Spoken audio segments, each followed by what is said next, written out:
Everyone, best हूँ मैं आप सभी का स्वागत है। और आज का जो हमारा टॉपिक है वो है प्रेजेंटेशन स्किल। हम बात करने जा रहे हैं प्रेजेंटेशन के बारे में कि आप अपने आप को कैसे प्रेजेंट करते हो। इस वीडियो में हम कवर करेंगे वो सारी चीजें जो इम्पोर्टेंट होती हैं एक कभी भी अपने आप को दूसरों के सामने प्रेजेंट करने में। तो आप अंत तक इस वीडियो को जरूर देखिएगा क्योंकि मैं बहुत सारी टिप्स बताऊंगी आपको जो आपको हेल्प कर पाएंगी प्रेजेंटेशन देने से पहले। चलिए स्टार्ट करते हैं। सबसे पहले आता है ऑडियंस एनालिसिस। देखिए, ऑडियंस को एनालाइज करिए कि हमारी ऑडियंस कौन है, हमारा टारगेट ऑफ लोग कौन है जिनके सामने हम अपनी प्रेजेंटेशन दे रहे हैं। ये वीडियो सिर्फ उन बच्चों के लिए ही नहीं है, ये उन लोगों के लिए भी है जो कोई अपनी प्रेजेंटेशन पहली बार देने जा रहे हैं, क्योंकि उन्हें ये जानना बहुत जरूरी है कि उनकी ऑडियंस कौन सी है। What is the audience interest in, audience का किस चीज में इंटरेस्ट है। What does audience want, audience क्या चाहती है। एंड बहुत जरूरी चीज है कि क्या ऑडियंस को पहले से पता है और क्या उन्हें हमें बताना है। देखिए, कोई भी प्रेजेंटेशन देने से पहले हमें ये चीज क्लियर होनी चाहिए कि हम क्यों बोल रहे हैं, व्हाट इज आवर नीड। और हम अगर अपनी नीड के साथ साथ उनकी नीड को भी समझ पाएंगे तो उनके एक्सपेक्टेशन को पूरा करने में हमें आसानी होगी।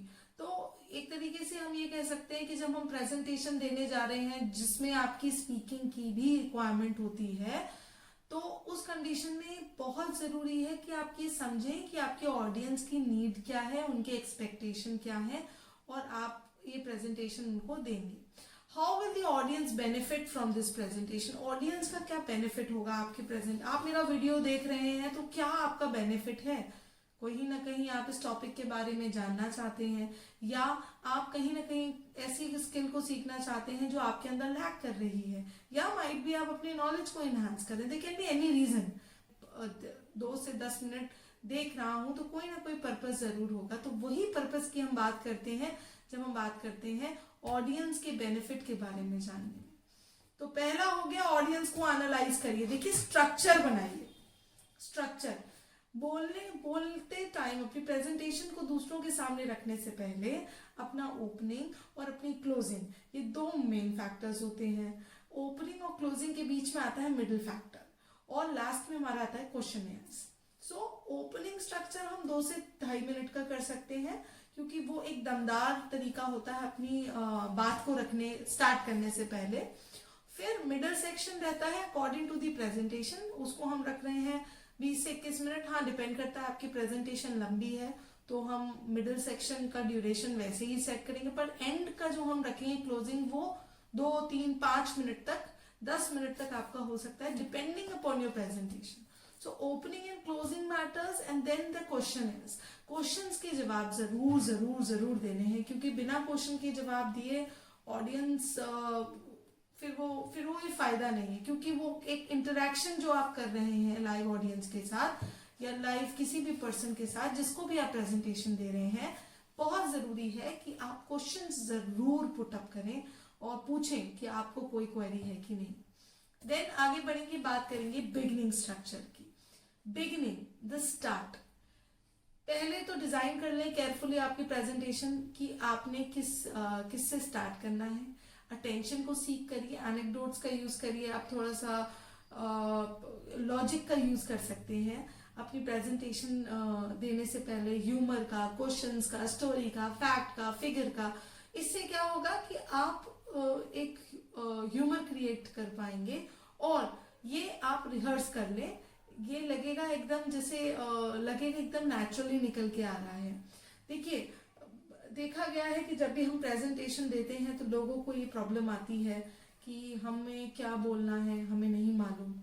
तो ये नहीं होना चाहिए। आप क्लियर रहें, आपकी पीपीटी आपके पास है या फिर थॉट आपके पास है और अब आप ऑडियंस के साथ इंटरेक्ट कर रहे हैं तो वो जो ऑडियंस है वो स्टार्टिंग में ही कनेक्ट फील करेगी आपके साथ। तो वो कनेक्ट हमारा बिगिनिंग में दिखेगा। मोटिवेट करिए ऑडियंस को कि वो आपको सुने, they need to listen to you, वो आपको ध्यान से सुने। आप कुछ ऐसा बताने जा रहे हैं जो बहुत ही अट्रैक्टिव है और वो आपको एंड तक सुन पाएंगे। लिसन टू देयर नीड्स, वो जिस पर्पज से आए हैं, जिस पर्पज से वो प्रेजेंटेशन को देख रहे हैं, जिस पर्पज से वो प्रेजेंटेशन को अटेंड कर रहे हैं, the purpose is to be understood by us because we need to understand their need, that what exactly they want.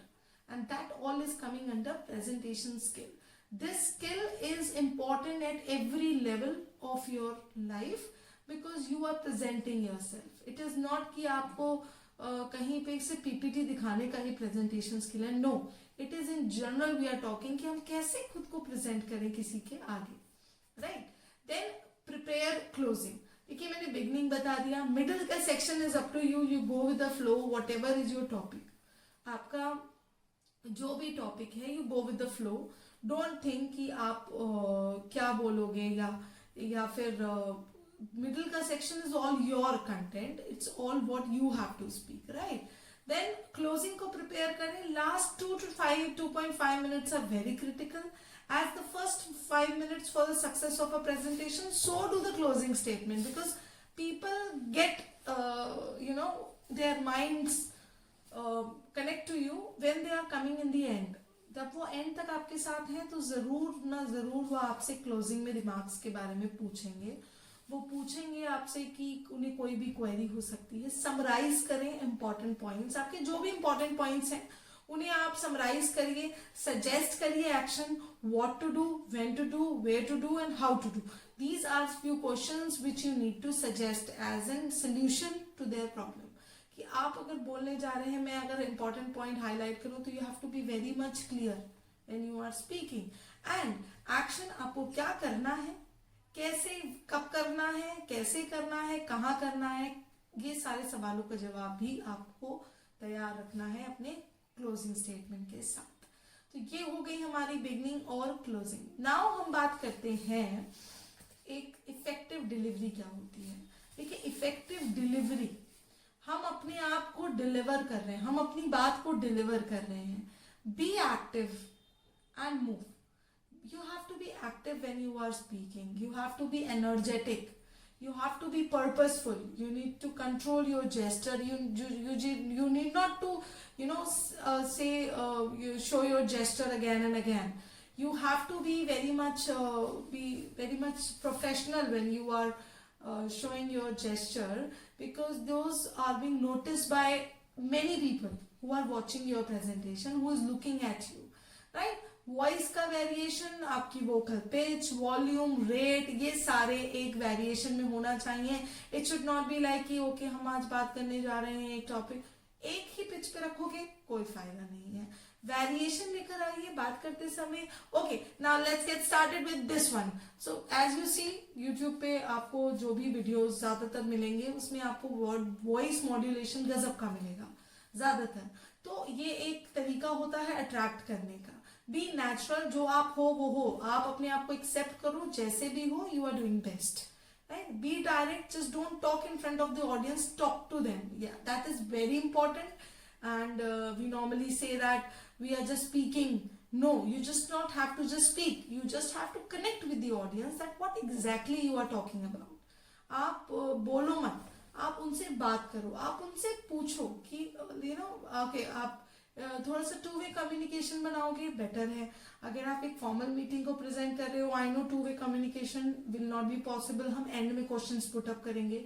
मगर आप एक जनरल प्रेजेंटेशन दे रहे हो, फर्स्ट टाइम बोल रहे हो, it is all good that you can talk to them and you can ask their queries. You can take their queries and talk to the audience. So this is something which is very good again. Let us talk about the barriers. Barriers are yet another important, because barriers हो गए आपकी रुकावटें जो आती हैं जब आप बात करते हैं. Speaking too fast again is a very common barrier, because हमें नहीं पता चलता कि हम कितनी फास्ट बोल रहे हैं. तो ये सजेशन दिया, मेरी तरफ से सजेशन है आपके लिए कि आप जब भी बात कर रहे हैं, for the first time if you are planning for any presentation, just remember, don't speak very fast. Just if you feel like you're speaking very fast, put a halt, put a camera in front of your face and speak, and then listen. Is it clear to you? Then it must be clear to the audience. So it is very important. Then using jargons. What is using jargons? See, jargon means using a slang language or a symbol in which we are representing something which is not known to everyone. हम professionally कुछ ऐसे symbols का use कर रहे हैं जो हर किसी को नहीं पता है. तो प्लीज आप ये मत मान के चलिए कि आपकी ऑडियंस सब जानती है. जरूरी नहीं है. ऑडियंस के सामने आप जो भी सिंबल्स का यूज कर रहे हैं, it is known to everyone, it is not that easy. Then tone and content, आपका कंटेंट आपकी टोन दोनों मैच करना चाहिए, क्योंकि फिर वही बात हो जाएगी कि आप बोल क्या रहे हैं, कुछ इंपॉर्टेंट बोल रहे हैं और आपकी वॉइस से लग नहीं रहा कि आप कुछ भी इंपॉर्टेंट बोल रहे हैं। Because language, don't use such language which is not clear. Again I am telling you, इससे कनेक्ट लूज करेंगे। ऐसे शब्दों का इस्तेमाल मत करिए जो टेक्निकल हो किसी के लिए, राइट। नॉट क्वेश्चनिंग, क्वेश्चनिंग आप ये ध्यान रखिए, देखिए क्वेश्चनिंग का मौका दें। अगर आप किसी को क्वेश्चन पूछने का मौका नहीं देंगे तो ऑडियंस कनेक्ट नहीं करेगी। Now you need to understand this, that you need to manage the audience. आपको पूरी ऑडियंस को मैनेज करना है, और वो तभी पॉसिबल होगा जब आप ऑडियंस को वन बाय वन डील करिए, एक एक करके बात करिए, सबको एंटरटेन करिए, सबसे बात करिए और सबकी क्वेरी का जवाब दीजिए।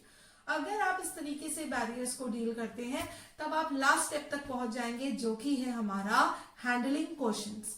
डू नॉट गेट कंफ्यूज बिल्कुल नहीं होना। You are not suppose to know everything, confusion नहीं होना चाहिए।